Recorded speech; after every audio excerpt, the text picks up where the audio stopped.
Hi, everyone. My name is David Paparelli. I'm co-founder of M-Cultivo, and welcome back to the Cupping Table podcast. On today's podcast, we have a panel with Kraig Lee and Jay Ruskey. Both are legends of the U.S. coffee growing scene. Kraig with Kona Farm Direct in Hawaii, and Jay with Frinj Coffee in California. And as we were preparing to publish this episode, we received some sad and really quite shocking news. Jay and his wife, Kristen, passed away suddenly of unknown causes. They have 3 teenage children, and they have a legacy that continues in California coffee. Jay and Kristen dedicated the better part of the last 2 decades doing the impossible, which is growing incredible coffee in California. They had convinced 70 other farmers to work with them on this California coffee project. Jay had an infectious vision and a personality that you couldn't help but believe in. And I had the opportunity to work with Jay as one of the producers for the Dubai auction this year. That's how I got to know him. And he was excited and incredibly proud to be on stage with 19 of the best coffee producers in the world. It was a meaningful moment for him and for us and his wife, as they felt they no longer had to prove California coffee was worth the effort and worth the price. I remember standing around the cupping table with Jay and his wife as buyers kind of passed through and cupped all of these amazing coffees in Dubai. And they would stop at the California coffee and, not knowing it was California, just say, what is this? This is incredible stuff. Talking to me about it, and I would say, turn around and talk to Jay. Jay and his wife are the producers of this coffee, and they deserve the accolades, not us for putting it on the table. Feel free to compliment him, and Jay would welcome the conversations, educate about California, talk about agriculture, always evangelizing, if I can use that word, for California coffee. But really felt that he no longer had to prove it. It was on the table next to all these coffees, and the washed geisha he had brought to Dubai was standing up, without a doubt. I enjoyed my time with Jay and Kristen in Dubai, and now that time is truly sort of solidified in my memory with this really unfortunate occurrence. Jay was a trailblazer. Jay was kind. He was generous. And he was a no bullshit coffee producer. You have to love the man. And please enjoy this conversation with Jay and offer your thoughts and prayers to their family. With that, I will leave you to this panel discussion that we had in Dubai on stage. And this was right before the Dubai coffee auction, where it was one of the last times I had the opportunity to talk to Jay. Just a tragedy in the works. Enjoy, and again, offer your thoughts and prayers to their family in this incredibly difficult time. We'll talk to you soon.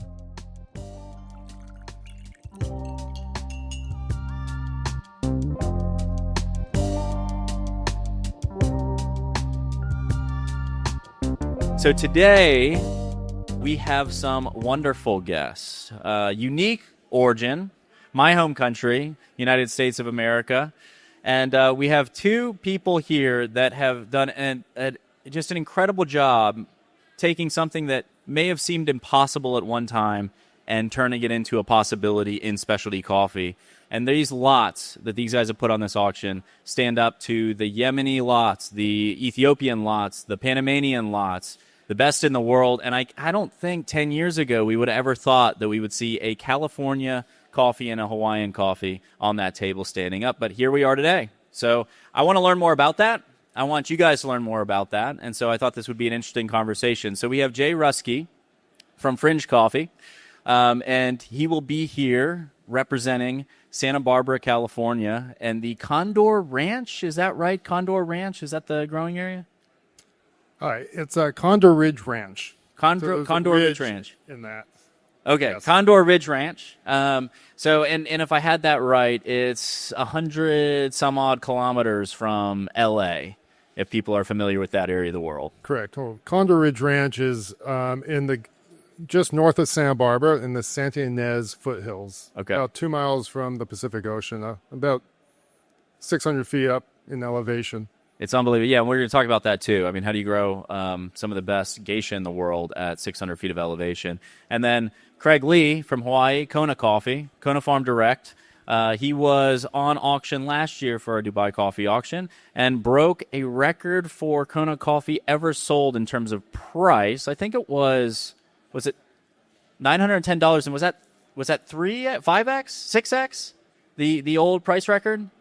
The old price record was about So $50 a pound all the way up to $910 a pound, or $900 a kilo. Sorry, and we'll have to do some metric to imperial conversion here. That's the Americans in us. So we'll talk everything imperial on this auction. Really confuse everything on this panel. So thank you guys for joining us. Thank you so much for taking the time today just to talk about your coffees and talk about your story. So the first thing we do on this tradition on the podcast is just what's the best cup of coffee that you've had recently? We'll start with you, Jay. Thanks, David. It's nice to be here and participate. I've been trying the coffees here that you have on the panel. So, and we've done about 4 or 5 cuppings. So I've really enjoyed Mokhtar's carbonic Yemenese coffee. I thought that was a great outlier. And so that was probably the one coffee that really stood out to me and I do know Mokhtar really well, so it's fun to talk to him about the process, what he was doing, and trying to push the limits of what he's normally doing. So that stood out for me. Go ahead, Kraig. the best cup of coffee I've ever had. We had the pleasure 3 days ago of enjoying the Esmeralda. Oh, wow. The Nido 7. Wow, that was amazing. That was by far the best cup of coffee I've ever tasted in my life. The most expensive cup of coffee I've ever had in my life as well. Yeah, really. Money well spent, though. It was such a wonderful experience. Absolutely. Taste that coffee. Absolutely incredible. So you actually bought the cup, the $1,000 cup of coffee. I did. There you go. I did. And I'm glad that I spent the money and I shared it with the group that came with me. We all got to share it together at the Julith Cafe. It was a wonderful experience. Amazing. Yeah. There you go. Reduce the asset line on your balance sheet now. That's what you have to do. Really, really amazing. I mean, what I've really enjoyed with you guys is actually being at our booth and cupping these coffees and then seeing the reactions from people as they cup through the coffees and saying, oh, that's California, that's Frinj. And being able to just say, oh, Jay's actually right behind you. You should talk to Jay about it. Don't tell me, tell Jay. Or it gets the Kona SL34. Don't tell me, tell Kraig how good it is. It's been an incredible experience. Who gets to do this?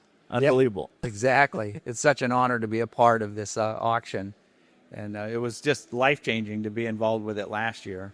Yeah. So we're excited to be here again. Well, we got to get into growing coffee in the U.S., and I'm sure you guys have been asked all these questions 100 times, but this is new for a lot of people. So I think it's worth covering. But Jay, I'd love to hear just a brief story of how you got into coffee in California and kind of the surprising challenges that came about as a result of that journey. Well, I have to say that I didn't just wake up one day and say, I want to grow coffee. So it's been an evolution that has gone in a couple decades. And I started off, I've been farming exotic crops for over 35 years, from cut flowers to dragon fruit, passion fruit, cherimoyas. And so we have this farm in Santa Barbara, and always the intention was to make the farm work with specialty exotic crops. We did a lot of farmers markets and Whole Foods, and we always wanted to make sure we had a crop that was in rotation to keep cash flow and employees busy, so it keeps to be year round. I was involved with the California fruit growers a lot, so I was always on the front lines of new exotic crops. Many things you probably already grow in Hawaii, but were new to the California agricultural scene. I was working with the University of California Small Farm Extension Service, which is a branch of UC Davis, but they work with our local counties generally to reduce risk of pests, but they also do new crop introductions. And so we were working with lychees and longans and bringing them in. And a Dr. Mark Gaskell, who was well known for bringing the first blueberry plants into California, and he was actually brought some of the vegetables to Boquete, Panama years before that with USAID. But so he had some experience with coffee, and his next door neighbor when he was in Boquete was Price Pearson. And so he knew there was this coffee thing going on. And so one day he came and visited me with like 47 coffee plants, some Caturas and Typicas, and they were in 1-gallon pots. And I remember in full color of him bringing these plants. I was like, what am I going to do with these? He said, oh, you should plant them. I think there's these things going on in the coffee industry. My friend Price, who I worked with in Boquete, he's doing some really amazing work. So I took the plants, and I had this area of our farm with avocados that had irrigation lines, because we irrigate with drip lines. And I just planted my coffee plants among the avocados and let them grow. And so they were receiving the water and the irrigation and the nutrition on the same regular schedule as the avocados. Flash forward 3 or 4 years, the plants are now grown, and there's fruit on them, and I harvest it, and I have no idea what to do with them, really. And so a month later, I get a mill in the mail from Mark Gaskell. He was actually in Belize and sent some. So what happened was there was this, I kept running into post-harvest problems, trying to figure out how to process the coffee. Eventually, I was able to get the equipment, process, still skeptical, and I keep telling everybody I was in the closet coffee grower. So I was really focused on other crops, developing the finger lime. I even did some work with truffles, did some training there, and coffee was still in the background. Eventually, in 2014, I had an employee that was helping me develop some coffee. We sent some coffee to Coffee Review, and more to get into their holiday specials. And Coffee Review put us in their competition. They had 30 best coffees of the world, and we won. We got 27th in the world. And not thinking that was going to be anything special, it turned out to be pretty special because CBS News, National News was on our doorstep the week later. One of the interesting things about that, if you looked at the list of the 30 producers, we were the only ones that had planted the plant, grown it, post-harvested, and roasted the coffee. Everybody else was roasters, which was, I thought, pretty significant. And so we were able to sell all our coffees that year for $65 a pound. And then my secret was no longer a secret anymore. So I continued to push more into building a nursery. We ran into a drought at that time, so it was really difficult for a nursery to get a lot of groundwork. We had some truffle plants and coffee plants, and the truffle trees were for growing in like the wine region, which is only 10 miles away. And then the coffees were for those avocados or lemon growers that want to diversify their crops. Eventually in 2017, I had worked with UC Davis to do some work on sequencing the Geisha coffee. Apparently there wasn't a lot of sequence work being done, and a Dr. Juan Medrano, UC Davis, and I convinced the UC region, or the chancellor of UC Davis, that coffee is part of California. And so within 18 months, we sequenced the genome, and we released it, and it turned out to be rather significant in the scientific community. And we found that the farm had a significant amount of collections of plants that I have received from like El Salvador Pro Cafe and some other contributors, that it might be good for a breeding program. And fortunately, we had rain in 2017 of March, and it filled our reservoirs. And I had some industry specialists, business people, both the agriculture industry and the coffee industry, come to me and say, Jay, we like what you're doing. We want you to scale up. You can't do this by yourself. We'd like to form a company called Frinj Coffee. You know, I came up with the name, but so all of a sudden Frinj was formed, and today it provides dozens of farmers, plant material consulting, post-harvest and sales. So what I call whole system solutions to try to establish an industry in California. And the analogy is very similar to that of wine, and where we are in a type of luxury market, but we have the option of consumers coming and visiting us and seeing what I think is a blind spot in the community. And so today, we're now are harvesting 27 farms. They all come to our mill. We're planting more plants and doing more work in designing regenerative, resilient, or what I call protected agricultural systems, using a lot of California technology. And we're producing some really quality coffee right now. And I'm just, on behalf of my farmers, in a lot of ways, I'm an ambassador today of California farming and of California coffee growers, of course. And we've been trying to tell everybody we can do quality coffee. So being here in Dubai and participating in the auction has been like a dream come true for all of us to be able to express ourselves and express our coffee to you. So that is part of the journey, and I hope there's more of a journey to go. Absolutely. Can I ask you maybe a technical question about why was it significant to sequence the genome of Geisha? Why did that need to be done, and what's the result after that is done? So in California agriculture, when I entered the coffee scene, and the first thing when someone says we want to grow a plant, you want to figure out what cultivars are being grown. And so I started doing my research, and I realized that most of the cultivars that are available are rather ancient, and that there's not a lot of genetic development, and there's actually genetic drifting going on. And we found that when we were testing our populations of geisha plants and catwai, we were always trying to find what we call a fixed line. We knew that there were some industries that had done some Arabica sequencing, and the Arabica plant has 44 chromosomes, which most of the world's plants have 11. So it's a really complex plant, which could be an advantage in the long run for us in terms of diversity. But the nursery stock, I wanted to build a nursery, but I wanted to make sure that we had confirmed cultivars and varieties, because like the wine industry, if you're going to make really nice wine, you want to know exactly what type of grape you're growing. And I found with coffee, there was a lot of uncertainty about our cultivars, right? And so it's specifically with geisha, we found there's a lot more of a population. You can tell there's green tip, bronze tip, and we have a joke how if you're in a geisha orchard, you walk in and every tree is different shape and size, which makes it like this geisha, when you get a really good geisha, it's almost a miracle in some ways because there's this genetic drifting. So we as a company said, well, maybe we can sequence the genome. That was from the UC Davis standpoint, and add and build in a public way to make a better sequence.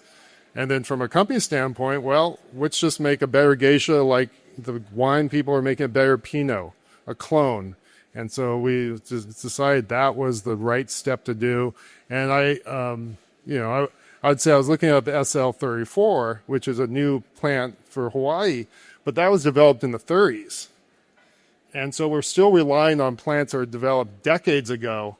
And from an agriculture standpoint, when I look at other crops, we're way behind on the times. And the one thing with genetics, it allows you to speed up your breeding process because you can see what parents or what you're trying to do.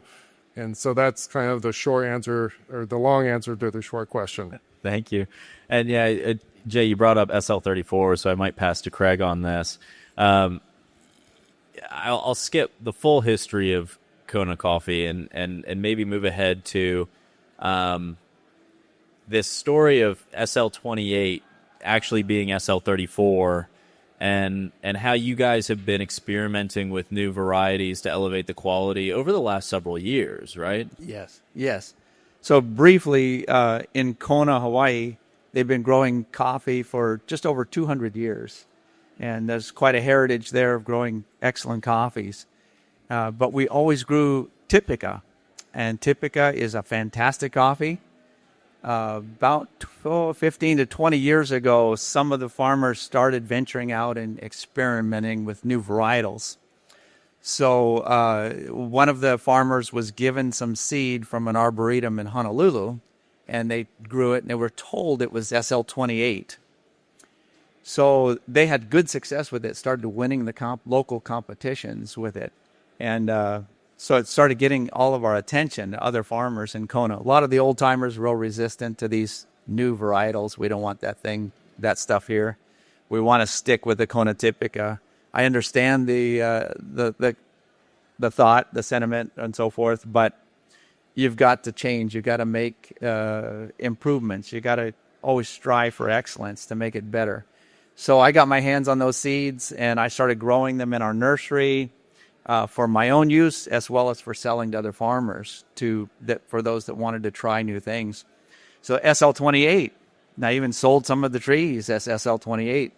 And then another more sophisticated buyer wanted confirmation that it was SL28. So it's like, okay, we sent some in to be genetically tested, and the results came back about a month later, and it says, this is not SL28. And I'm going, oh, shoot. What does that mean? And that this is SL34. Oh, okay. So all along, the arboretum that had the seeds was told it was SL28, but it wasn't. It was SL34. So we've had tremendous success with the SL34 in the last 15 years. Probably just in the last 5 years, it's really gained traction. The last local cupping competition for Kona was a total blind competition. First place, second place, third place, all SL34. And then fourth place was a Geisha. So we talked about this before with Dateha just about an hour ago, of their Lorena being Dateha's Geisha. I mean, are you seeing that in Kona, where SL34 is kind of Kona's Geisha kind of idea? Currently, yes. There's lots of different varietals that farmers are experimenting with, and I think there'll be new ones that come up that will impress the judges and bedazzle the judges. But for right now, SL34 is king in Kona. Absolutely. And Jay, I think you've said this before, but this is a super interesting concept. Just in the world of coffee, we talk about altitude all the time, right? 2,000 meters, 2,500 meters above sea level. Finca Sofia from Panama, they talk about growing on the edge of possibility, which is 2,300 meters or something like that is what they're at, something insane. But I love what you said about California, and I think this is true for Kona as well, which is the high latitude is in place of the high altitude. It's a very easy thing to say. Is it that simple? No, it's not. We've been studying a lot about the plant behavior, and it's agronomy of the plant is dictated by daylight hours, is very powerful impact, as well as soil temperatures. And so growing up on a high elevation changes the metabolism of the plant. And so that makes sense in a tropical environment where the lowlands, where most of the world's coffee is grown, has a shorter duration from flower to maturity. So what we're doing in California, and the impact I've seen, is we're actually extending the maturation period with our latitudes, because it's like 10 to 12 months from flower to harvest. And when we're flowering, we have about 15 hours of sunlight because we're so far north. So we have these big laterals full of flowers and plenty of time for all pollinators to pollinate, and so we get a really good fruit set. We get green bean development in the 3 or 4 months, and then we go into a period of less daylight hours, like 10 hours, and the plant slows down a bit. And it slows down until about March, and then it accelerates. And then when we come into June or July, which is our harvest period, we have these laterals full of cherries, but now we're back at 15 hours of sunlight again.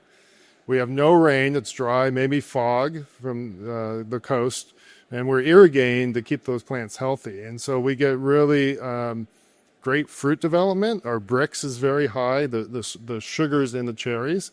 And so it makes very distinct and unique qualities from the coffee plant. And so that's why I think the latitude has an impact. And I think we're studying like how much further north you can do. And there's at some point, I think we're finding this out where that threshold is. But the goal right now is to try to use that specific growing environment so we can get our high yields and maintain quality. And there's some other components to how we protect our plants to do that, but it does allow us to be more precise and somewhat simulate what high elevation can do. Do you find that it's ever an advantage, or does it feel like more of a disadvantage that it's a high latitude versus an altitude situation? In other words, if you were working, in a country close to the equator, would you have an easier time with your processes and the things that you do? Farming is difficult. I don't care where you're at. It's more difficult than it was 20 years ago in some ways. So it's a trade-off. I think one of the advantages during harvest is I don't really have to worry about rain coming in early during harvest and changing the chemical composition of our fruit. So that's where there's an advantage. The disadvantage is I have to irrigate, and there's water is a cost, and it's a scarcity, but we do drip precision irrigation. So that's one example. Another example is if you're relying on rain for water and you're fertilizing, you have to put your fertilizer down and hope it rains just enough. Too much, it washes away. Too little, you can't get in the plant. Where in California, because we have this expensive irrigation, we can inject precisely the nutrition and adjust the pH for what we need. So it's this give and the take, and so I can't say one thing's easier than the other. But what I do know is that farming in general, especially for coffee farming, is getting more difficult because of the turbulent environments that we're seeing. And so one component that I'm leading with Frinj is how can we create more resilient systems that hopefully can be applied back to other regions to kind of reduce the risk that the farmer is having. And so, and we can talk more about that if you choose so, but I think that's important, is how you make it easier for everybody. Yeah, and I do love that about your model of sort of shared, it's not just shared learnings. I mean, you see that a good bit, but shared resources as well, and sort of trying to build a entire system around producing excellent coffee, which inviting others into that system is something really powerful. So for Kraig, you've had the opportunity over sort of, I don't know, certainly the last year, but I'm sure more than that, to interact with a lot of other producers around the world. Are there things that you've sort of picked up on that you would say, well, that is horrible advice and would never work in Kona, and then other things that you're like, oh, we really need to bring that home?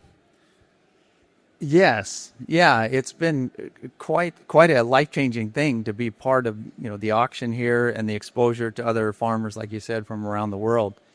So different factors that you mentioned are different processing methods I've been learning about. Farmers are very traditional. We get stuck in a rut or stuck in our ways on this is the way we've always done it. So always trying to change that mindset and then adapt, try something new that will be innovative and make it better, instead of just being stubborn and sticking with the old way of doing things. So processing, for example, these extended ferments, and then typically we would do it in an open container, and then there would be fruit flies and come to find out, other bacteria that could start in it that could make it a bad batch. So learning about what many people call anaerobic, which is just basically a more sterile environment, either in a stainless steel container or at minimum a garbage can with a plastic bag, a nice sterile plastic bag. And just simple things like that have made a world of difference on consistent, cleaner cup of coffee, less opportunity for weird phenolic type things happening in those batches. So that's been interesting. That's been eye-opening to learn. And I'm almost hesitant to include Kona and California in kind of the same conversation in some ways, but it's worth asking the question of, do you guys find that you, in your operations, your farming practices, the kind of the terroir, the ethos of coffee, the things that you're doing to be more similar to each other, California to Kona, under the same kind of U.S. banner, or is it as different as Kona is different to California as Kona is to Guatemala? Again, we've been producing coffee for over 200 years in Kona, and a lot of traditional methodology and ways of doing things, and equipment and information readily available. But the new innovative things that are coming up probably in the last 10 or 12 years have really become more evident in more progressive farmers that want to do better. What are your thoughts on that, Jay? Well, I don't think we in California would have attempted this without Kona and Hawaii doing it first. Because 20 years ago, we were like, well, Kona has industry around it. Kind of got expensive land. They have tourism. Tourism is really important, the food tourism. So that was the stepping stone. I think we're talking to Kraig and some other producers. I think you have traditions. Here at Frinj in California, we didn't really have traditions holding us back. It was more pioneering. We were looking at both growing and how we process and approach coffee using like how the wine industry does it. So we try to look at the wine equipment first. I mean, they're fermenters. One of my good friends is a winemaker, and when I was first doing coffee, I was like, "Hey, I'm fermenting coffee." And he's like, "Well, what are you fermenting with, and how long?" And I was like, "All right, just leave it in the vat, and all of a sudden the mucilage falls off." Well, what's doing that? And so we've been diving into these really interesting aspects of the processing and farming, almost with a fresh look, with different eyes, and bringing people in both from the farming side and the post-harvest side with a different, fresh look. And sometimes that was wrong, but a lot of times it has developed into a little bit of a fresher system. And so in some ways, a lot of us top producers are arriving in the same place, but from different directions. And it's fun to come here and talk about how we all got here, and then hopefully we can leave here and apply new systems to make us better farmers. It is amazing. It's still in coffee that, in a lot of ways, the world has become a much smaller place. Internet, cell phones, everything around it. But you're still, with many producers, they are learning most from their geographic neighbors. So whether that's wine vineyards or it's other coffee producers in their area, it's still this sort of rumor mill kind of innovation system on a local level. How do you guys think about, for you, Kraig, how do you think about kind of renewing that as a community, that importance of that geographically located community at home and pushing, Kona coffee forward? So that's one of the biggest strengths in my sphere of influence. There's over 650 farmers in Kona still farming coffee. And then there's probably a couple hundred on the other side of the island still farming coffee, and that's growing. In Kona, it's actually declining because a lot of farmers are aging out. They're getting old. Their kids aren't interested in continuing. There's many of us farmers that are real passionate about it and continuing. So it'll continue on, the whole coffee farm effort in Kona. But the community of farmers, to me, that's priceless. I love coffee. It's all about coffee with me. I love coffee. But the people, my sphere of influence, my friends, we get together probably at least once a month, sometimes twice a month for dinner at somebody's house or going out to eat. And we always talk about coffee. And we've just got a fantastic group of friends. And just because of my passion for learning new innovative ways of processing and coming up with a superior cup, better quality, the farmers that are around me, they're all trying to do it as well. And we all compete against one another in a friendly way, but we all share information to help everybody learn. So it's a beautiful thing, the fellowship that we have, my sphere of influence in Kona. And Jay and Frinj, just sort of over the last decade, you've had to kind of build this community from really scratch, right? Is there a sales pitch that you give people that have kind of an avocado farm and they could grow coffee? And do you look for that? And then are you trying to build that, or is it sort of a organically grow this thing? People are coming to me. Let's see how it goes. There is I wouldn't say a sales pitch, but I mean, I was working at the University of California Farm Extension Services doing new crop introduction. So there's always been this underlining, let's help pave a new market, a new industry, because we know all of us that are multi-generational farmers have been farming that crops go through cycles. They come and go. And I've seen this through from cannabis coming and going in California to now lemons are tanking. There's 5 years of bad lemons. Now wine's tanking. What is the next crop? And so the pitch or the discussion you should have is, does it work with you? Originally it had to be the right amount of water, the right amount of land, the right orientation, hour frost exposure. And now we're putting tunnels and building protected systems to keep it from the windier environment. And so the conversation is kind of naturally evolving. I am pushing. That's my goal, because these plants take so long to produce. What can we do to shorten that time cycle? I look for farmers that are qualified to a certain degree, have the patience to go long term, have the ability to invest for quality. Sometimes a certain farmer's used to growing a crop and it's a commodity crop and they don't understand. This is like wine. There's a system that has to be evolved. You have to pay more attention to the individual plant. And so my goal is to try to build an industry. I hope that our farms are successful, my farmers are successful, but in 5 or 8 years, there's a whole new coffee industry that's very similar to what happens when you go to Kona. You get off the plane and all of a sudden it's coffee country. And I think we're finally at that inertia in my community that everybody's beginning to realize that. And that means farmers will start coming to us a lot more. Yeah. You have to prove it, I guess, is part of it. I mean, show that it works. Nobody wanted to jump off a cliff with you and plant coffee trees 10, 15 years ago, right? There's a couple people around us that have done that. There's a couple crazy folks that did it. Some maybe sitting in the audience. So I would ask to talk about auction lots, because we do need to get that in before we close out. So Frinj Coffee on the Dubai Coffee auction has a Geisha coffee that you've offered. I'd love to hear more about that.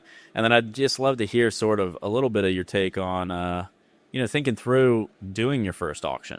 Because this is the first auction that Frinj has been a part of. Is that right? Oh, yes. This is our first auction. I've been wanting to do auctions in California for quite a while. We haven't had an auction ability because we don't qualify for any of the regional auctions. We know it's rather expensive to do an auction. I filed for a grant with the CDFA, California Department of Food and Agriculture, USDA, to do an auction. We got rejected. And so it's been the struggle because I've been trying to yell out to the coffee community, we can produce really nice coffee here. So this is very meaningful for us. And it's just really unique that this coffee is from the original farm with the Condor Ridge Ranch, which is my family farm. And specifically for this coffee, I was thinking about it this morning. This coffee is from a newer planting we did in 2020. That was, if we call it the Gaviocos Conservation Coffee, it's GCC block. The coffee, this is really it's year 5, so it's rather young coffee. We got a grant in 2020 to plant a marginal piece of land that was on a slope. I hadn't planted anything else on it, and so we planted that, and it was a great COVID project. We really needed the money. We needed to get some trees in the ground. I did 2 types of geisha. One was a short, stocky geisha, and one was a traditional long geisha that was part of the University of California research. We did inoculate the soils on some groups of them, and it's really unique because we have ice cream beans around it for shade protection, some avocados, casuarina trees for wind protection. We have Suriname cherries all over it, so it's a very diverse planting. The planting itself, like 2 years ago, a third of it kind of slid down the hill from a big rainstorm because but it slid and held the topsoil together. So it just slumped because all the root systems from the diverse system held it together. So I had to redo the irrigation to support it because now there's a 20-foot slip. It slipped by 4 more feet last week, but the plants are still producing, and it's been a wonderful little selection. So this crop, this lot has gone through a tremendous amount to get to Dubai. And so I'm pretty intimate with it. The other components from a post-harvest standpoint, it wasn't inoculated with yeast. It was what we call native yeast, or just native. It's kind of a term they use in the wine industry. I think that it was adapted here. And so it's like pure. It's like, this is the Geisha. I know the plants well. The plants were selected from certain stocks. And my team, I remember us processing it. We took extra care for it. Good dense bean. And so I'm just really excited to be a part of its journey. I'm kind of excited to see where it's going to go and who gets to experience this Condor Ridge lot. So well, that's going to be really confusing to your coffee buyers when you say it's the same lot, but it's 25 feet lower in altitude the next year. You have to explain that process and that you're not a con man. Yeah. Hopefully it'll be a landslide. It'll be a landslide. There you go. That was some low-hanging fruit. Go ahead. So, Kraig, SL34 did very well last year, obviously. Breakout in the world of coffee, I felt, in my world. Both you guys, I have to say, when your cups hit the table for the first time and I cupped through them, I was blown away in kind of a shocked, surprising way, and I shouldn't have been. I should be more well-researched in the coffee industry to know that great coffees would have been coming from both of you, so I apologize for that. But Kraig, SL34 this year, what's different than last year? What'd you change? I can't pinpoint it exactly. We did try this latest lot. We did an extra 8 hours of fermentation, just trying to push the limit a little bit, and it was a success. We've cupped it a number of times back home, and everybody on my team and then different friends and so forth that we have over to cup coffees with us, they all said there's something about the SL34 this year that's just better. There's less of a lemony citrus and more of a kind of a tangerine type citrus. And then the tropical fruit, the berry notes, it's just so amazing. Yeah, and it lingers on your palate for a long time. I just love the coffee. Yeah, I felt like the sweetness of the coffee, moving from kind of a lemon to tangerine to orange, increased sweetness down through as it cools. Yes. I felt last year it was a little bit more poppy, like as it cooled down, and this coffee is just more well balanced. There's better sweetness to come with the acidity. Fantastic. Yeah. Well, that's amazing. And so for you guys, the last question I'll ask you is, what are you looking forward to in the next 5 years in the American coffee industry, Kona and California? Well, I just want this to continue and more attention brought to high-end specialty coffees. Our SL34, our Geishas, our Pontus, and then we've got other varietals that we're experimenting with in Kona. Pink Bourbon, I'm real excited about. Another one, Cedra, that I have in the nursery. I'll be planting that this spring. So I'm excited in the next 2 or 3 years to start experiencing new coffees in Kona, and the new profiles, and hopefully they'll all do well. Excellent. How about you, Jay? Well, I would echo some of the things that you just said about wanting to develop the specialty market. But in California, I think there's an opportunity for us to get help the consumer meet us for education. I still think, we can talk cultivars, we can talk fermentations, but when you get a consumer out to a farm and they try a coffee cherry, the world shifts in their brain. And we saw this with wine, and the success of wine. And so I think we have to meet our consumers halfway. I think with Frinj, I want to try to find ways to create educational components for people to be more intimate with the coffees. I think, I'm also believing that, expanding new origins and locations are super important. So I've been excited to see doing that. I feel strongly that we should have new origins to decentralize coffee to a certain degree, and to also, spread the risk of coffees being from different places, so that if one gets impacted through market forces or weather environments, we have other options on a food system standpoint.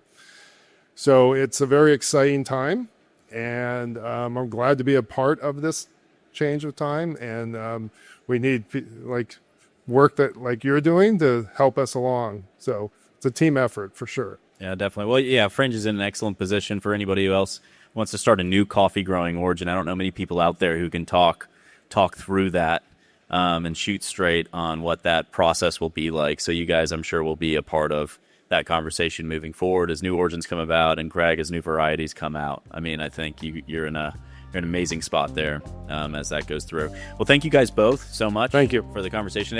Round of applause for both these guys. Decades of work.